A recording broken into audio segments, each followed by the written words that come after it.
When you're dealing with nanotechnology, a lot of really strange things all of a sudden seem possible or even natural. For the time being, we're trying to avoid calling it invisibility. In the future, I think we can envision a type of product that you could legitimately call invisibility, but I think you're going to see that there are certain distortions in the light that make it roughly visible, so we're calling it cloaking right now. Visible light, the wavelength of visible light is on the order of nanometers.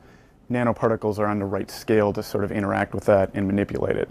In principle, it's actually possible to get an object that will guide light around itself.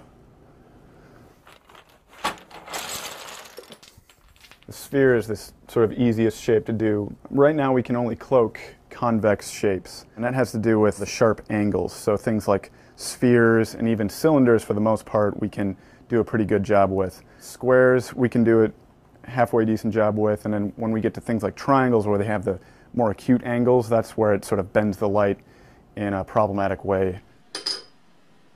A lot of other research groups have tried to build three-dimensional structures that can do this sort of light guiding, but working with nanoparticles, we prefer to use self-assembly.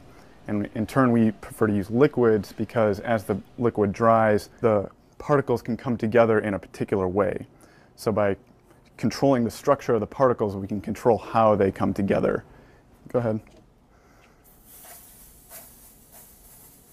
Now it's important to get the droplet size right since this is sort of a surface area effect, so that's why we're using this atomizer. Of course, it takes a while for the students to get the technique down. If things don't dry evenly, that adds to the distortion of the light. So we just chose to use a simple hair dryer, and it also speeds things up for the demonstration. So what future uses do we envision for this paint? I mean, of course, beyond the general novelty of being able to move about undetected, I think there are going to be a lot of applications for this. So, of course, the military is very involved. Invisible buildings and invisible vehicles. We provide new ideas, and it's society that decides, how new technologies will be used. Because, of course, we envision this being used on the skin. We want everything to be safe. If this stuff gets onto the wrong hands, reverse engineered by people who wish to do harm. I mean, it sounds like a movie or something, but that's the kind of thing I think that keeps me up at night a little bit.